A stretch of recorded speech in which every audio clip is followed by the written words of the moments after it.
Hukum perusahaan. Ini adalah salah satu mata kuliah yang diajarkan di tingkatan strata 1, khususnya Fakultas Hukum, Prodi Ilmu Hukum, dan Prodi Hukum Bisnis. Juga di beberapa kampus di tingkatan S2 dan S3 juga ada mata kuliah hukum perusahaan. Nah, beberapa video ke depan, teman-teman semuanya, kita akan membahas tentang apa itu hukum perusahaan dari yang dasar-dasar sampai nanti tingkatan yang sudah cukup expert begitu teman-temannya. Semoga bermanfaat.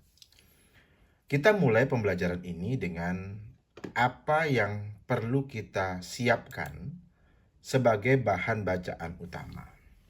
Rekan-rekan semuanya, bahan bacaan aturan hukumnya kita mulai dengan bicara pada buku KUH Perdata. Seperti kita ketahui, KUH Perdata itu ada 4 buku. Buku tentang orang, buku tentang benda, buku tentang perikatan, dan buku tentang pembuktian dan daluarsa.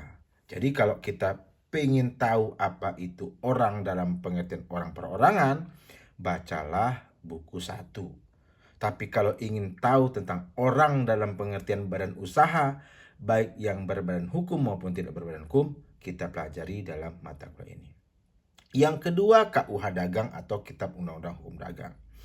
Yang ketiga, Undang-Undang Cipta Kerja. Yang keempat, Undang-Undang Perseroan Terbatas. Yang kelima, Undang-Undang Yayasan. Yang keenam, Undang-Undang Koperasi. Yang ketujuh, Peraturan Pemerintah Nomor 7 Tahun 2021. Kemudian Peraturan Pemerintah Nomor 8 Tahun 2021 dan Permen Kumham Nomor 17 Tahun 2018.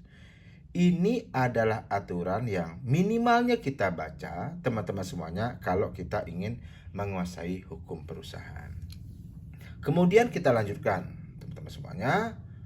Apa mata kuliah dasar yang teman-teman harus pahami sebelum masuk pada pembelajaran hukum perusahaan? Ada namanya pengantar ilmu hukum, ada yang namanya pengantar hukum Indonesia, hukum perdata, hukum dagang, hukum perikatan, hukum acara perdata.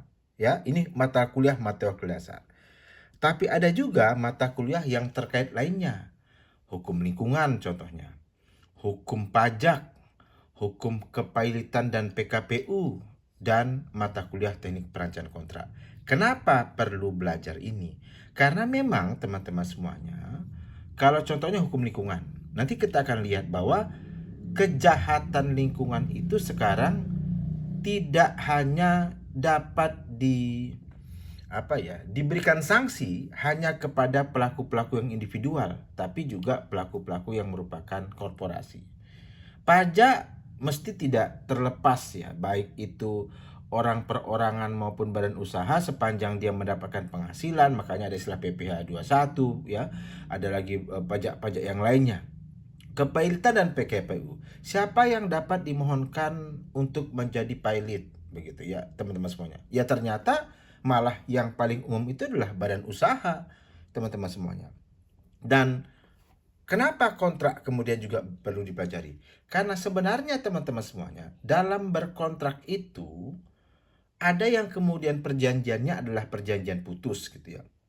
Tapi jangan lupa, ketika seseorang membuat yang namanya perseroan terbatas, teman-teman semuanya, maka sebenarnya dalam perseroan terbatas itu ada dua pihak yang sedang berjanji, yang sedang berkontrak. Mereka akan membuat yang namanya badan usaha ke depannya, teman-teman semuanya. Jadi kalau kita lihat pengertian pasal 1 angka 1 Undang-Undang PT itu, maka prinsipnya adalah khusus untuk PT yang bukan perorangan ya, yang dia persekutuan modal, maka prinsipnya adalah tentu ada para sekutu yang kemudian memasukkan modalnya menjadi pemegang saham dalam sebuah PT untuk menjalankan yang namanya perusahaan, teman-teman semuanya. Kita lanjut dulu teman-teman semuanya ya. Nah, kenapa mata kuliah ini penting? Dan bagaimana posisi mata kuliah ini dalam sistem pembelajaran hukum? Ini adalah hal yang harus kita jawab sebenarnya di awal-awal perkuliahan ini. Kenapa mata kuliah ini penting? Yuk kita lihat satu persatu. Karena titik berangkatnya ini, teman-teman semuanya. Titik berangkatnya ini. Kita sampai slide ini saja dulu pada video ini, teman-teman semuanya. Nanti kalau selanjutnya kita bahas dalam slide selanjutnya, video-video selanjutnya. Karena memang untuk slide ini saja sudah cukup berat menurut saya. Apa titik berangkatnya?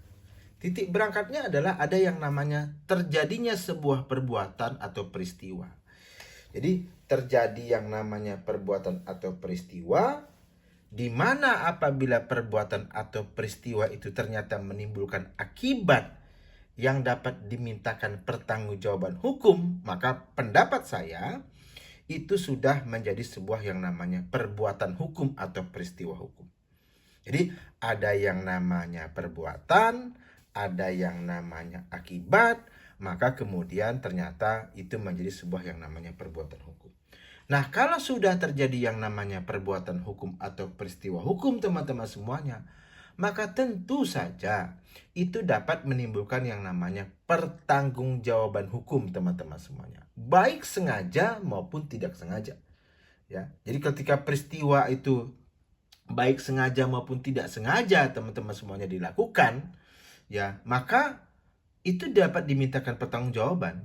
Secontohkan ketika ada sebuah perusahaan umpamanya, kami tidak sengaja Pak menyebabkan pencemaran terhadap lingkungan. Betul, tetapi dalam dalam kitab Undang-Undang Hukum Perdata tentang Onrecht mati kedat, ya. Itu juga ada ketentuan mengenai bukan karena kesengajaan tapi karena kelalaian. Atau kita lihat dalam Undang-Undang Nomor 32 Tahun 2009, teman-teman semuanya, tentang perlindungan dan pengelolaan hidup. Yang namanya mencemari lingkungan itu juga tidak harus sengaja, tapi karena kelalaian pun apabila melewati yang namanya baku mutu lingkungan atau semuanya, maka itu bisa dikejarkan pidana lingkungannya sesuai dengan pasal 98 dan pasal 99, teman-teman semuanya. Sehingga kalau sudah ada perbuatan hukum, ada peristiwa, ada akibat hukum, ada perbuatan hukum, teman-teman semuanya, maka yang timbul kemudian adalah yang namanya tanggung gugat, teman-teman semua.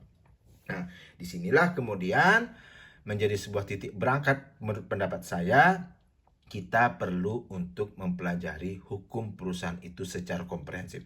Ini masih awal sekali, sebelum nantinya teman-teman semuanya kita akan banyak belajar tentang subjek hukum terkait undang-undang kepailitan seperti apa, teman-teman semuanya. Tapi ini dulu yang kita pelajari, bahwa ada titik berangkat yang menyebabkan mata kuliah ini penting untuk dipelajari. Walaupun juga ada faktor penunjang lainnya. Contohnya apa? Karena memang hampir semua fakultas hukum di Indonesia itu memang mengajarkan sebuah mata kuliah yang namanya hukum perusahaan.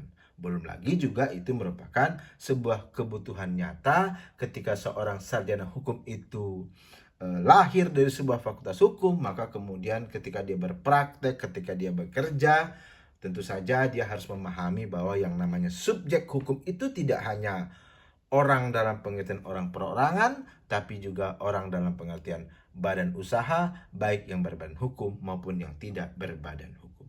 Terima kasih. Silakan jika teman-teman merasa ini bermanfaat, silakan tuliskan di kolom komentar. Silakan ada pertanyaan juga, silakan teman-teman semuanya. Dan jika berkenan, silakan untuk memfollow, mengikuti akun ini dan juga membagikan bahan ini kepada orang lain. Mantap.